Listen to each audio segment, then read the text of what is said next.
Hello, good evening and welcome to another edition of Business Focus, your weekly business and economic analysis program live on TV3. My name is Pa Kwesi Asare. So tonight, Vice President Dr. Mamadou Bawumia has questioned the high cost of mortgages in Ghana, describing it as the highest mortgage-to-income ratio in the world. We'll find out what that means. Also tonight, we'll explore government intentions to raise some $2.4 billion bond to ostensibly to retire the energy sector debt, what they call legacy debt. Mind you, of that amount, out of that $2.4 billion, $800 million is owed to local banks. We'll find out the implications of that later on the program. We'll also speak to Ben Amweje, who's an analyst with First Bank Financial Services, on the commodities market. What's the price of gold? What's the price of cocoa and the price of oil, and how does that impact on the local economy? This is Business Focus, your weekly business and economic analysis program. We'll take a short break. When we return, I'll introduce my guest to you.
Hello, good evening, and welcome back to your most authoritative business and economic analysis program live here on TV3. So we begin with our very first subject, and recently Vice President Dr. Mamadou Bawumia questioned the high cost of mortgages in Ghana, describing it as the highest mortgage-to-income ratio in the world. By this, Ghana tops a list of countries in the world whose citizens cannot pay for a mortgage. Now, I'm going to tie this in with a 2014 survey report by real estate firm Housing Data, which said that about 85% of Ghanaians could not buy a house. Now, the survey went further to suggest that the worsening economic conditions had shot up the prices of homes and therefore making it difficult for workers earning salaries below 4,000 cedis to buy a one-bedroom house on the outskirts of Accra. Now, on Business Focus tonight, we want to find out if the situation has changed. How many Ghanaians own a mortgage? Why are the prices of houses that expensive? And what is the solution going forward?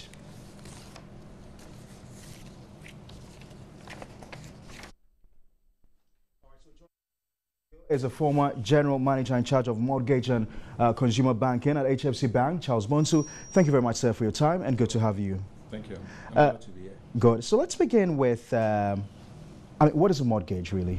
Well, the term mortgage is more or less of a legal term. It's used by lawyers, basically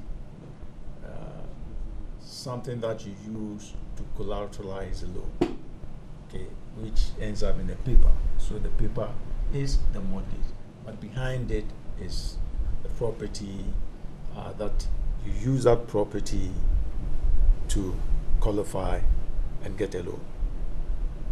Okay, so basically that is what we normally refer to as a mortgage. And you've been working in this industry since 2000, I mean, particularly in the mortgage industry since 2000. How prevalent is it within our system? For the mortgage? For the mortgage, we have a lot of people. Well, you know, since independence, we've tried as a country to introduce a mortgage industry. It really became a serious effort in the early 1990s when Home Finance Company was formed, which today is HFC Bank. So since 1990, HFC Bank has been in the business of mortgage.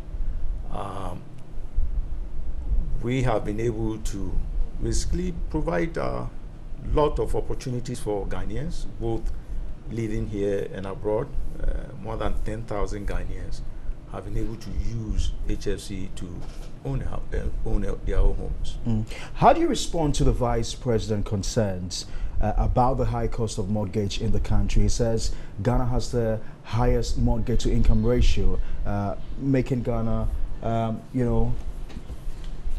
making it difficult for people in Ghana to pay back their mortgages. Well, we can go beyond that, not only to pay back, but also to qualify for a mortgage.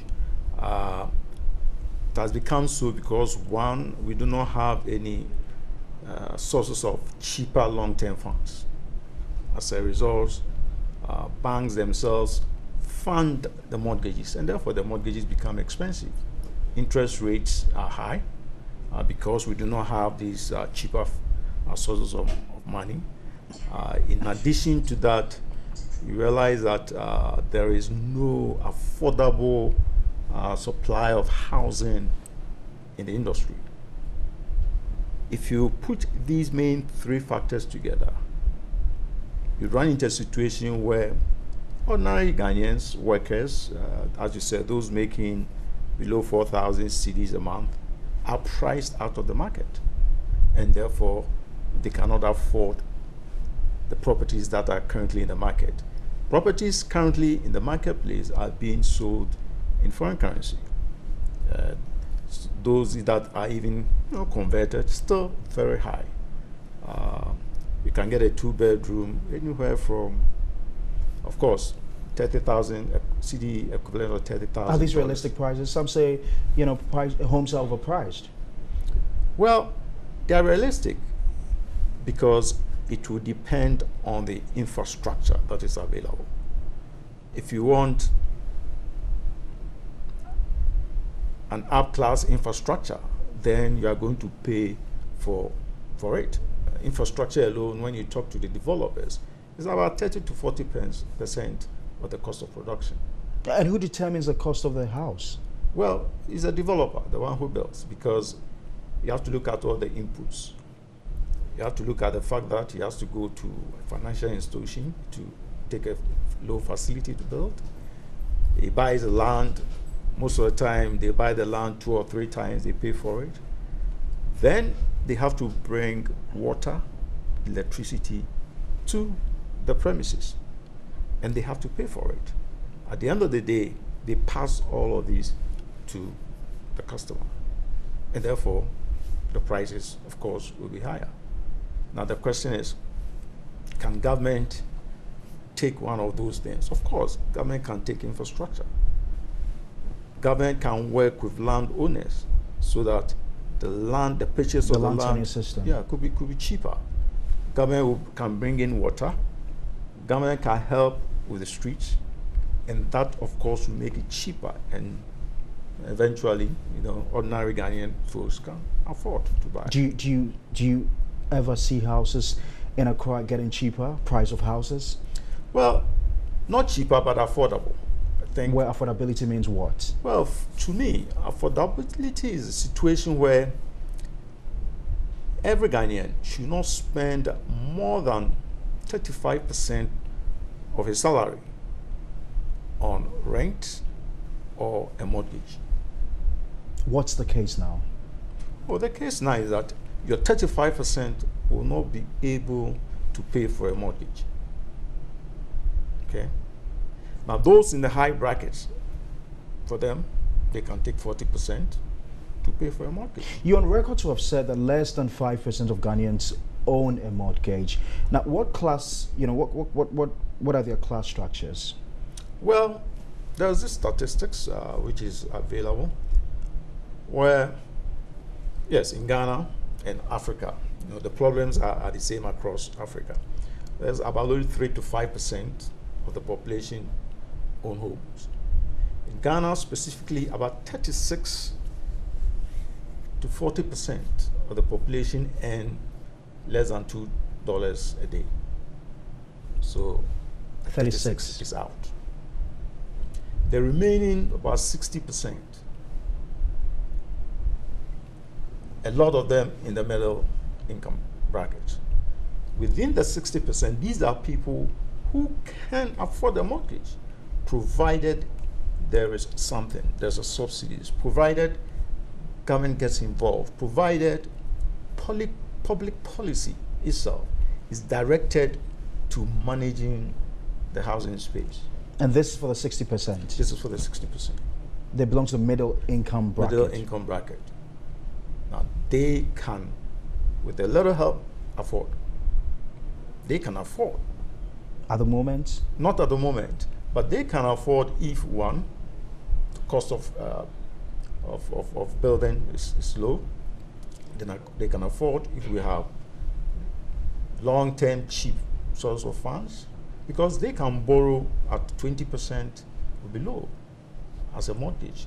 And they obviously have salaries about 4,000. And they have salaries about 4,000. They can do that. If interest rate is down, interest rate about 15, 20%, they should be able to afford it. Let's talk about those between the 3 and 5% who are able to afford mortgages today. What processes do they go through? Basically what happens is that you apply for a mortgage. You have to identify a house, a property that you like. Once you identify the property, you come to HFC Bank. You're required to make a 20% down payment. We look at your income, and then we look at basically how long do you have to work till you go on retirement. Based on that, we can qualify you for a loan. Okay. You can get anything up to what your income will qualify you for. And you obviously will be paying, for the rest of your life. It depends on the interest rate. No, you could pay anywhere up to 20. The term could be up to 20 years. Okay, if you're a young man below 40 years, you should be able to pay before you go on retirement. So you have up to about 20 years to pay off the loan. Have you had difficulties where people have had to come for mortgages and unable to pay? Sure. I mean, we find that a lot. I mean, people who lose their jobs, people who in the course of those periods fall ill, And then we have people who, for one, especially married people, the married gets there's a divorce, you run into those problems. Why? Because both partners... Because you used both incomes to qualify for the loan. So you might have taken a higher loan amount. Now one person is out and therefore you might not be able to qualify. But the important thing is, anytime you get into such problem, you should go to your banker, discuss with the banker. The banker will find a way of helping you out. Because what could happen is that the loan could be restructured. You know, they can give you a certain number of time, a certain number of period to look for a new job.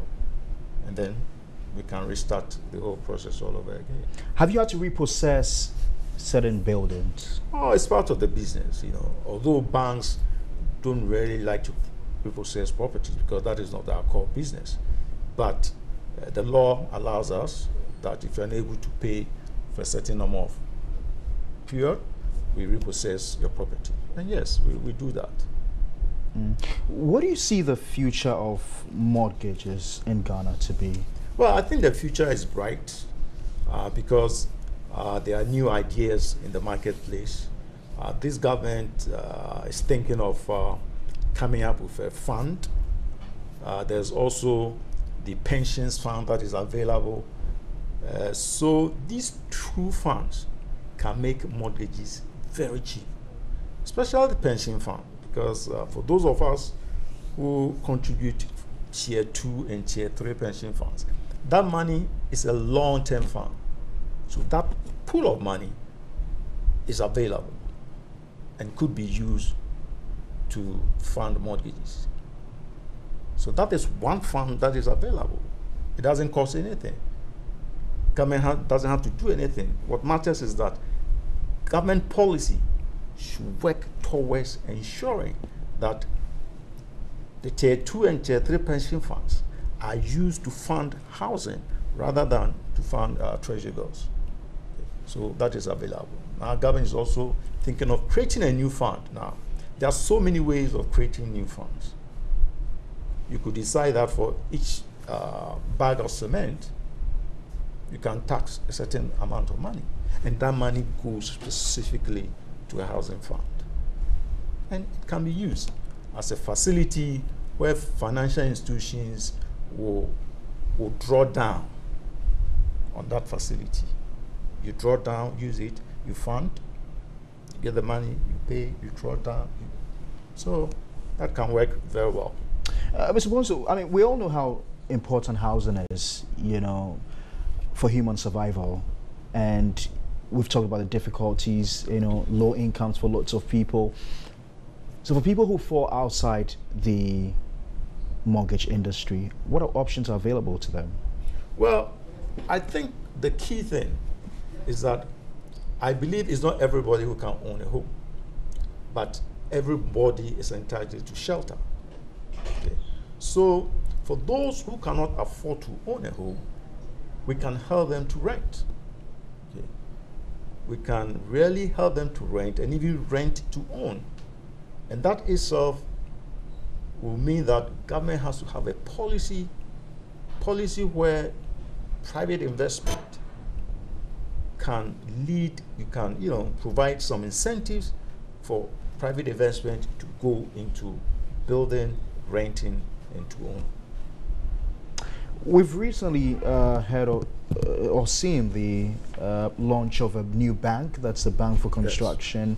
Yes. What will this mean for the industry? Well, it will also be good for the industry because it's another institution that will come into the space to also offer mortgages, offer facilities to construction, development, and also for infrastructure. I think the more competition that comes into the mortgage business, the better it is for Ghana.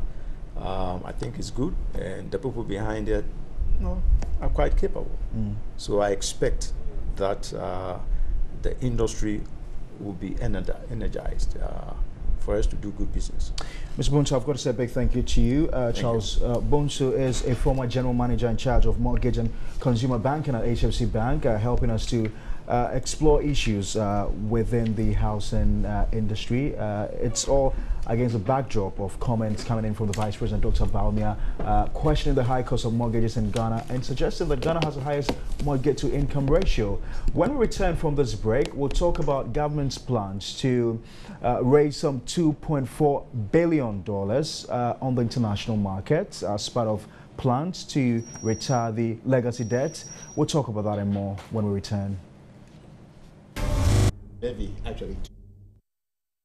Welcome back to Business Focus, your weekly business and economic analysis program. So I talked about government intentions to go onto the international market to raise some $2.5 billion, ostensibly to retire the legacy debt. And President Akufo-Addo revealed this. He said the whole intention is to create space for increased investment into the energy sector. Now, at the World Bank Development Finance Forum, the president called Ghana as a land of opportunities and said it was open for business. I've got in the studio to help me explore this issue Professor Sam Ejay Ampoma. He's Associate Dean at the GIMPA Business School. Thank you very much, sir, for your time, and good to have you on the program. Thank you. First time on the program. Sure. Great to have you. So, what did you say to yourself when you heard the president suggest that there were plans to go onto the international market to raise this amount of money, ostensibly to retire legacy debt? Well, did the government say they're going to raise the debt from the international market or raising debt? Well, something we need to clarify. Yeah. Okay. But of course, the president said they wanted to go and raise 2.5 billion. Yeah. Lately, there was another issuance of a bond, which was done locally. So, yeah, we need to be clear on that. Yeah. Okay. All right. Yeah.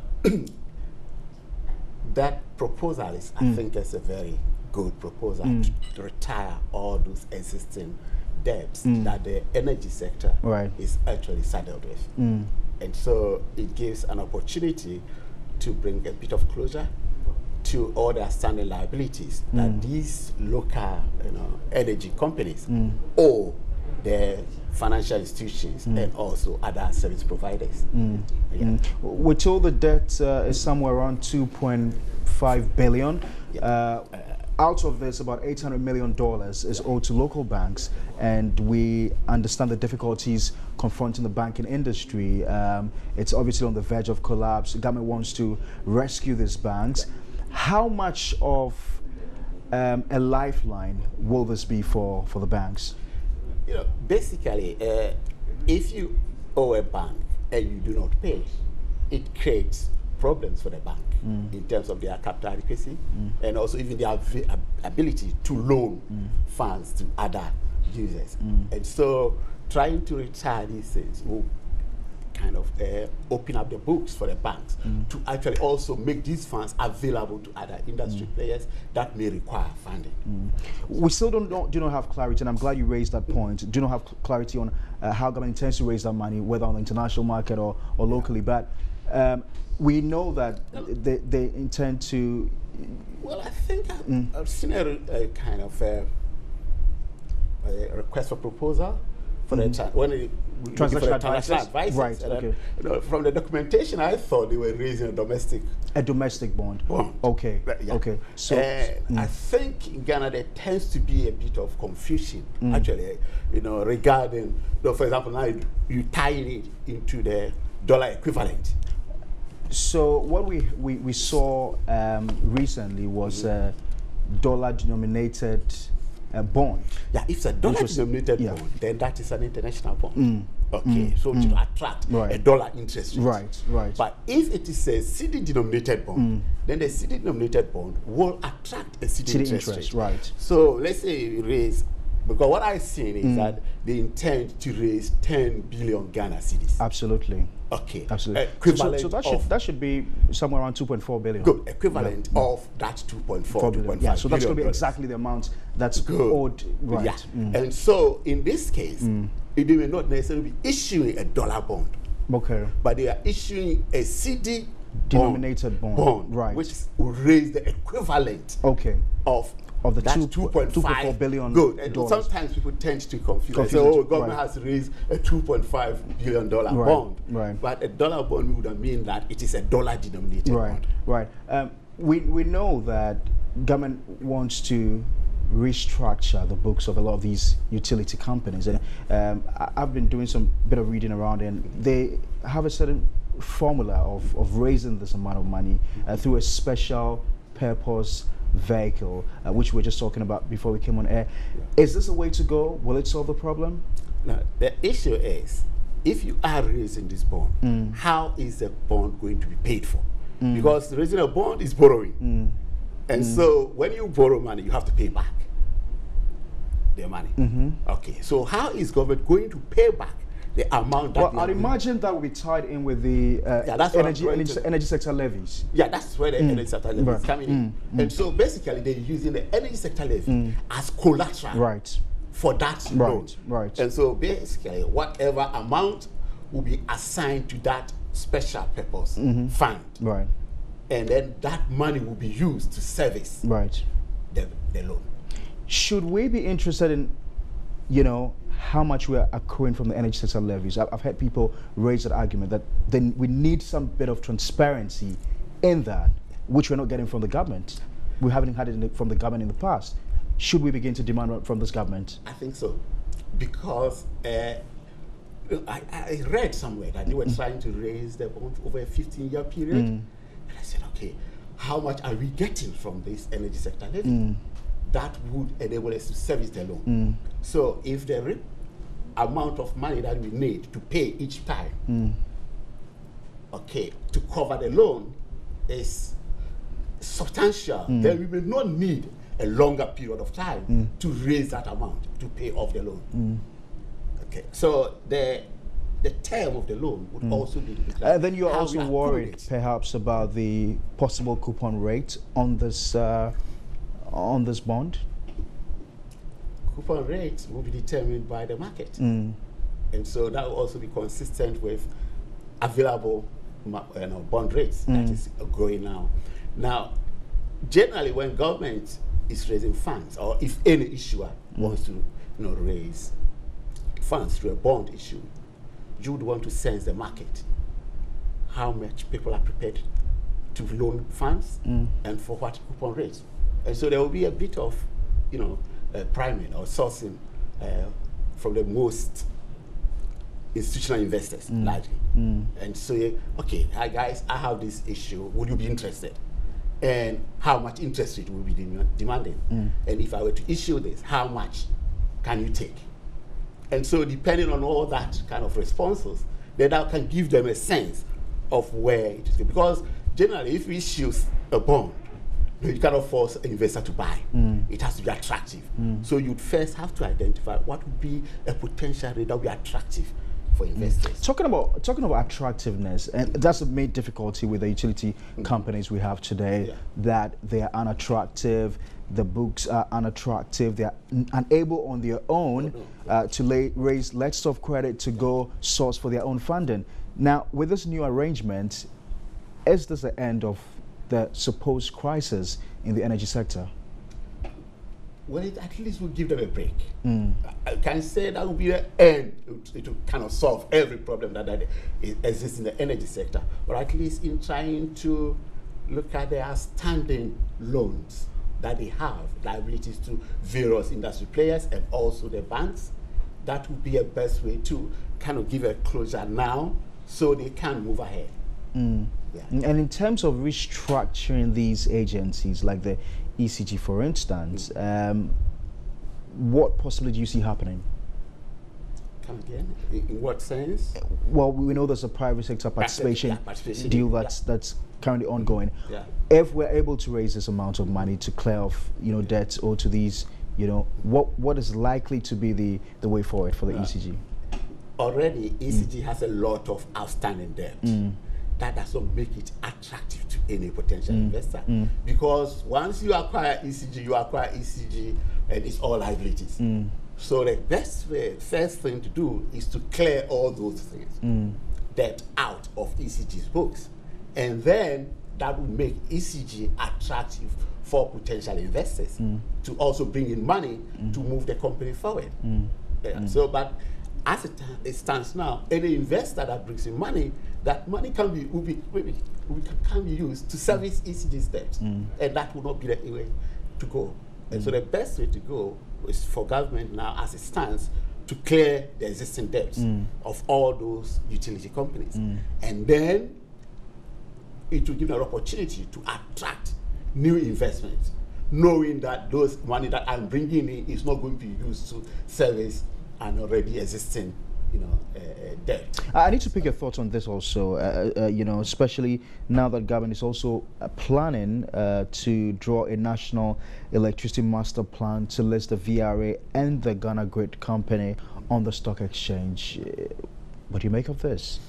Well, that will also be an alternative way of attracting equity capital into these companies. And in that case, if they have alternative source of funding, then the amount of borrowing that they take from these institutions will also go down. So it's a matter of how do you finance these companies? Do you take a loan to finance these companies, or do you take equity to finance these companies? And by listing them on the stock market, that will enable them to attract equity capital, and therefore will be able to limit the amount of debt that they will have to take to finance their activities. I earlier on asked you about the implications of this on the banking industry. Yeah. Some have suggested that if these monies are paid, about $800 million or so paid to the affected banks, we're likely to see a reduction in NPLs and consequently a reduction in the interest rates. Do you foresee this happening? Well, that is possible because a reduction in the amount of NPLs, because we pay for all that. Good creditors, clients actually pay for the losses of the banks.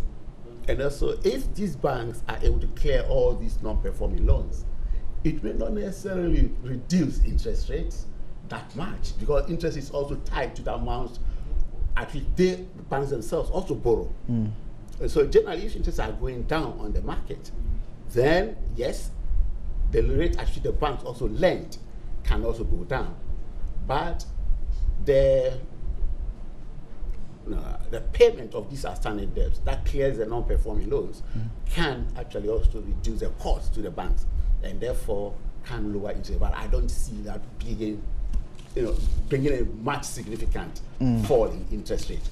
What it can do, maybe it will make available funds for loanable funds available for industry. Prof, I've also spoken to some industry players who believe that beyond just giving us a blanket figure that the energy sector is indebted to a tune of about $2.4 billion, we should, as citizens, also know within which period these debts were contracted, who owes what and what and what at what time. You agree? Well, in the interest of transparency, that would be good. But then sometimes, if you're also not very careful, that can also expose the vulnerability of certain institutions. Because we've been told these are legacy debts. Yeah. And legacy obviously tells you that, well, these were debts that were, have been accrued over a long period of time. Yeah. So we should know, don't we? That's what I'm saying. Yeah. In the interest of transparency, it might be possible. It should, if it's possible, to make it clear so that everybody understands where these things have come from and how they have been accrued. But sometimes also, if you're not very careful, it exposes the vulnerability of some of the institutions for which these institutions are owing. All right, so I've got to say a big thank you to you for joining us on the program.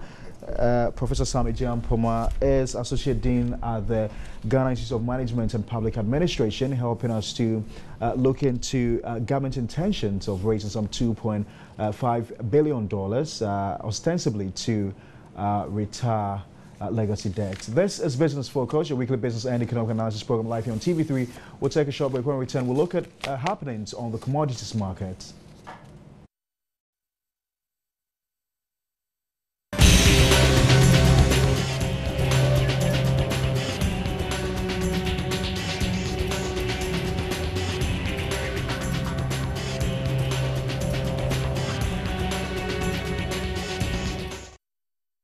so gone by is Entrepreneur's Corner. Let's take Investor Page.